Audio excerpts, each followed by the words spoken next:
What's up, everybody? How's everyone doing out there today? Welcome back to Wildcat MTG, and happy Duskmourn pre-release weekend. Today we are going to open up a collector box of Duskmourn. This will be our second one that we've opened up.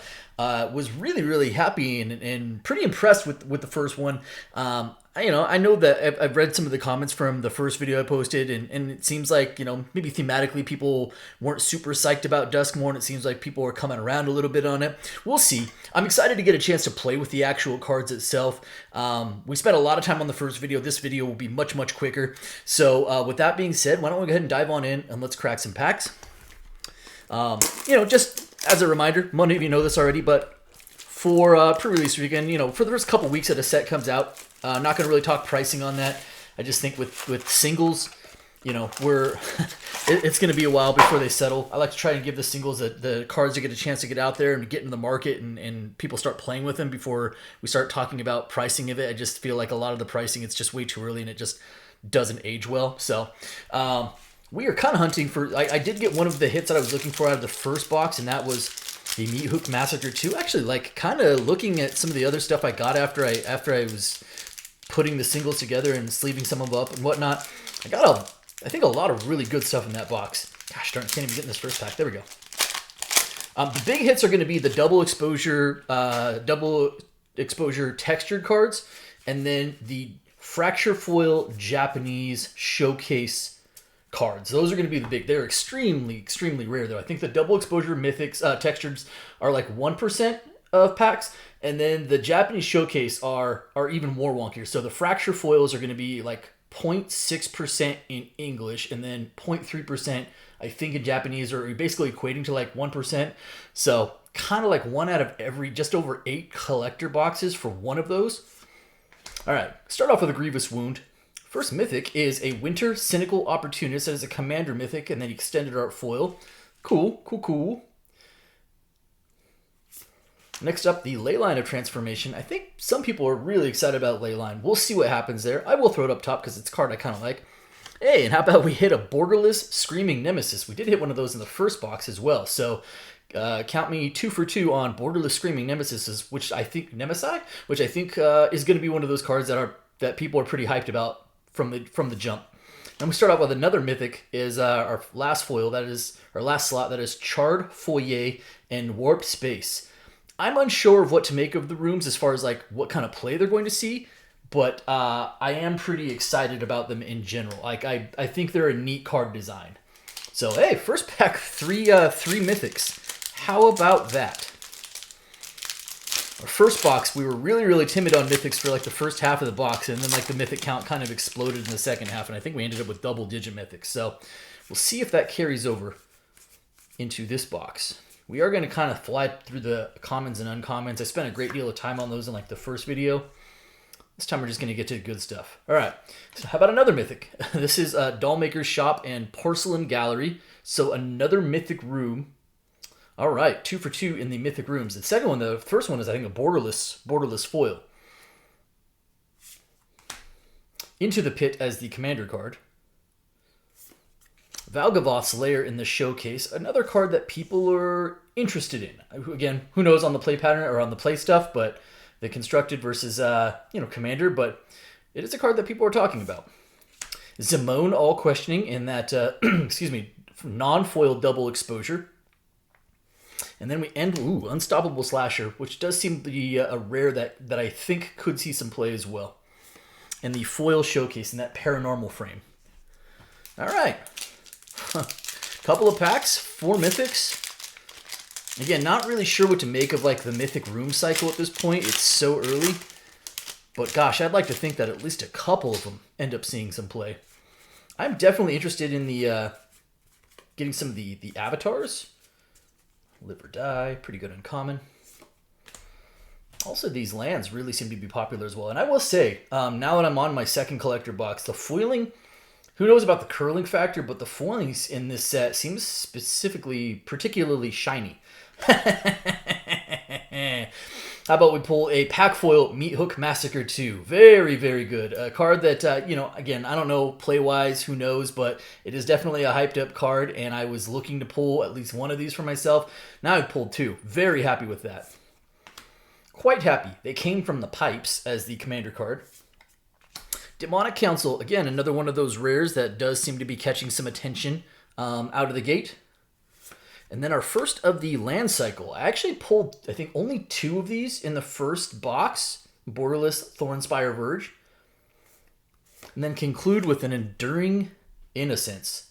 I do like the Enduring cycle. I think these are really, really cool. Some better than others, but all of them I think are pretty effective. So that appears to be, I think that's the extended art foil.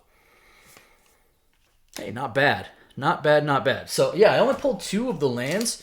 And again, I'm not quite sure what to make of the lands yet in terms of playability. Like, there's no doubt they will see some level of play. They're pretty good, but they don't have the basic land types on them, so it's not like you can fetch them. But I don't know. I'm pretty sure with at least where Standard's at, they're going to see, and the lack of mana fixing, now that we've seen a rotation, that they're going to at least see some play. All right, here we go. We are into, what, pack number 4, I think? Yep. All right, Mountain. Marina Vendrell as the pack foil rare. How about a Mythic Rendmaw Creaking Nest as another Commander Mythic? We did hit one of those in the first box as well. Scarecrow. We don't have enough Scarecrow Kindred support, so there you go. Unstoppable Slasher, this time as a non-foil in that paranormal frame. Enduring Curiosity. Like it. Like it quite a bit. That's the extended art. And conclude with a Waltz of Rage in the showcase frame foil. Waltz of Rage. Interesting. Okay. Moving right along here. So far, I'm quite happy with this box. I mean, pulling another Meat Hook, pulling another Screaming Nemesis, also in the Borderless, pulling a Borderless foil Mythic Room, and some really good, I think, anyway, rares thus far. Manifest Dread, the namesake, one of the namesake mechanics in this set, as the actual magic card. All right, Swamp. It's pack number 5. Winter. Okay, so Misanthropic Guide. This time as Winter. Was she not? That is the commander. Okay, this is a set. Misanthropic Guide, Cynical Opportunist. Gotcha. All right, we're on the same page now. Pack foil Winter from the actual set, the main set. Phenomenon Investigators. Phenomenon. Nashi, Searcher in the Dark as a double exposure, non-foil.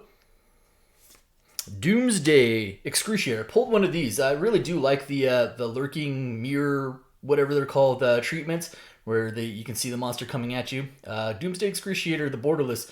Some people are pretty hyped about this card. Very curious to see if it sees play, but I do like it. And how about, ooh, hey, cool, one of these as a Borderless foil. In that that mirror, that hunted mirror treatment. That's cool. Hauntwood's Shrieker, I'm very curious about. It's 3 for 3/3.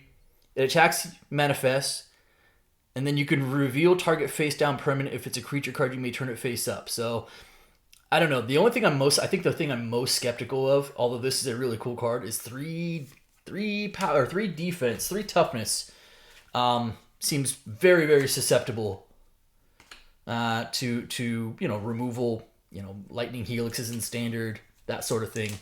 But gosh, it's one of those, if it lives, then it's going to be a problem. But it's always a key with with creatures, right? It's like, if it lives. Okay, last pack of the first half of the box. So far, already up to 7 Mythics. And a few that I'm pretty hyped about. There's a showcase foil. Man, we only hit one of these in the first box. The showcase uncommons. Not especially prevalent for whatever that's worth. Withering Torment. This is a card that people are either really loving or really hating, depending on how you feel about black getting more enchantment removal. All right, little forced action. Rare Mythic is Split Up. Interesting board wipe. I can't imagine this card doesn't see play at 3 cost, and it feels like it can be manipulated to be almost one-sided. Formless Genesis as the commander card. Ooh, Changeling. Cool. Oh, Overlord. So we got our first Overlord. We got our first avatar. That gets the Overlord of the Boiler Bilges. I did pull one of these in the first box. Actually, I think in the exact same framework and treatment as well. Do like the Overlord cycle. I think the green one is specifically very good. Grievous Wound, this time, second time, this time in the extended art. And conclude with a Leyline of Hope, extended art foil Leyline of Hope. All right, not bad. Not bad at all. Pretty solid first half of the box, I think. Not too shabby indeed. Okay, into our second half of the box. 8 Mythics? That seems like a lot. 2 of them are Commander. We're at 1 of the borderless lands. We did, again, we hit only, I don't say only, but we hit 2 lands in the first box I opened. For whatever it's worth, I'm skipping past the uncommons, but I think there's some pretty strong uncommons in this set. All right, here we go. Second half of the box. Start off with a Kona Rescue Beastie in the pack foil. I do like Kona as well. I think this is a pretty strong rare. Fear of Sleep Paralysis. Leyline of the Void. Good old Leyline. This time we have it in the extender. It's the first time I've hit one of these, actually, period. Not that Leyline of the Void hasn't been around for a long time, but there it is. Another Mythic, this time as a room, Funeral Room and Awakening Hall. So it's a borderless Mythic room. Again, not quite sure what to make of those, but they're cool. Leyline of Mutation, that is another card that people are at least talking about. That's an extended art foil Leyline of Mutation. Interesting. Good strong pack. And boy, we're not waiting on the Mythics this time around, are we? Up to 9 with 5 packs to go. 3 rooms. That's either great or not very good at all. I guess we'll find out in the coming weeks. All right.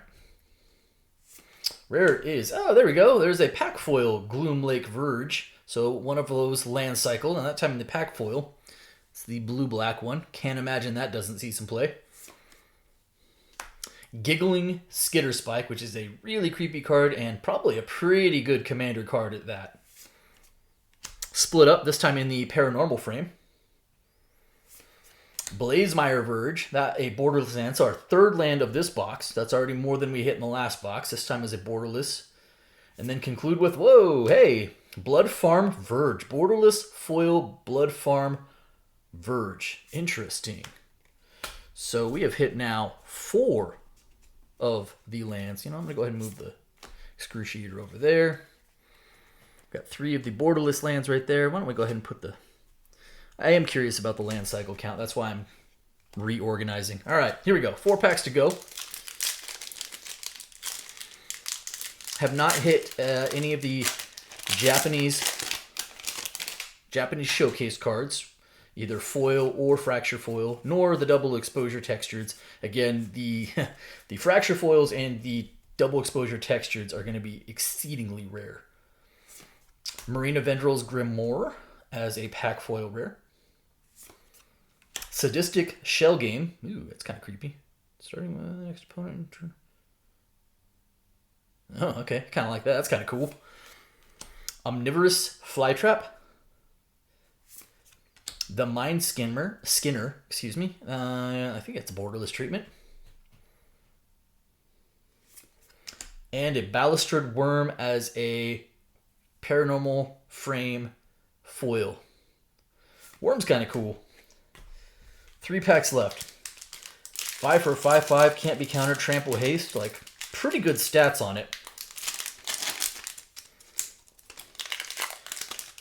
And then it also has a delirium aspect of it as well that allows it for to be used for some recursion. Delirium is apparently going to be quite big, huh? Cheap ways to bin cards are going to be all the rage. All right, here we go. Forest. Leyline Transformation, this time in the pack foil. Aminatu, Veil Piercer. So that is our 3rd commander mythic of this particular box, which is, you know, it's not my favorite thing, but whatever. I think does bring us up to 10 mythics in total. Valgavoth's Onslaught in the showcase frame.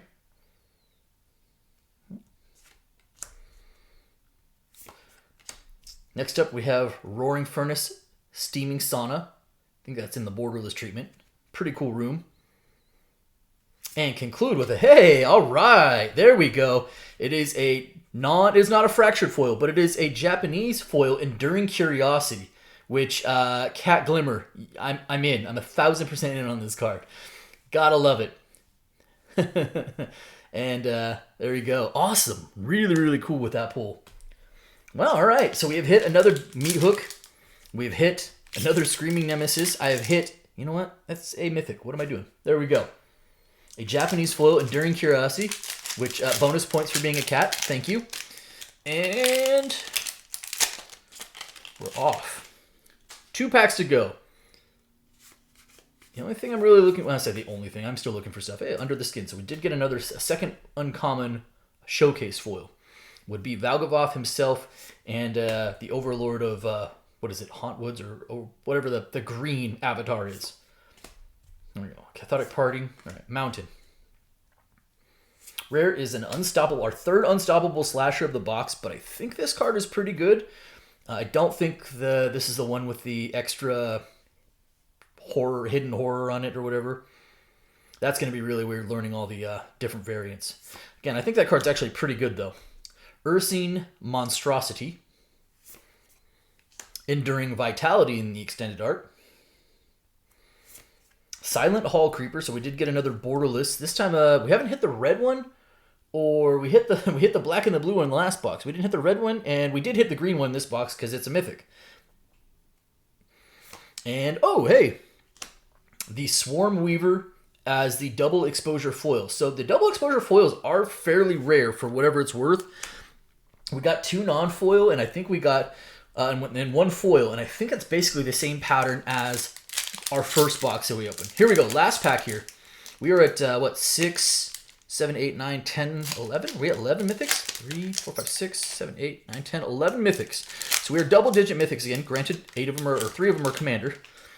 4 of the lands, 3 borderless, 1 borderless foil.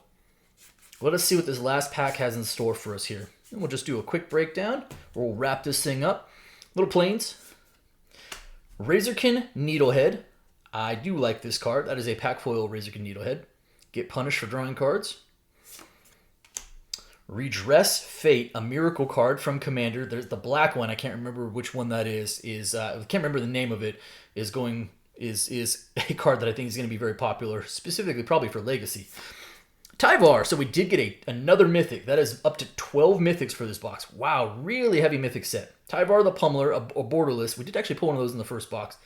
And a Marvin Murderous Mimic in the, I think it's borderless. I can't remember if it's borderless showcase. I'm going to guess it's borderless. That makes sense.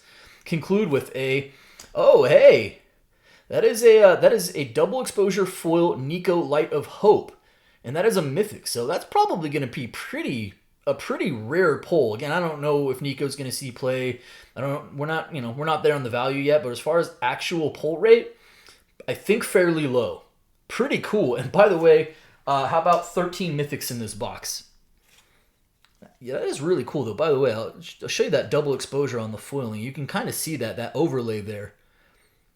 Really neat foiling process, if I do say. Like, I'm not necessarily into the color scheme, but I do dig that overlay though. It looks cool. It's not topping the kitty cat though. All right. 1, 2, 3, 4, 5, 6, 7, 8, 9, 10, 11, 12, 13. 13 Mythics in this box though. I think I ended at 10 or 11 in the last box. Yeah, again, I think this is another really solid box. Like, obviously the big chase hits are going to be those fractured foil Japanese showcase cards, the double exposure textured cards, which are going to be exceedingly rare. But I thought we hit a lot of good stuff in this box, like a lot of stuff that I'm really, really happy with. Very interesting set. And, I guess we're going to see where things land, right? The pre-sale, pre-release hype is always there, but we're going to see where things shake out. That's going to do it for me today. I hope you guys enjoyed the video, and hey, I think we're like 100 subscribers or less from hitting 3,000, so appreciate all the support out there. It's been fun. We're trucking right along. If you like what you see, do me a favor. If you're not subscribed already, hit the subscribe button for me, hit the like button for me. By all means, drop me some comments. Appreciate each and every one of you. Thank you so much, everybody, and be well. And happy pre-release weekend.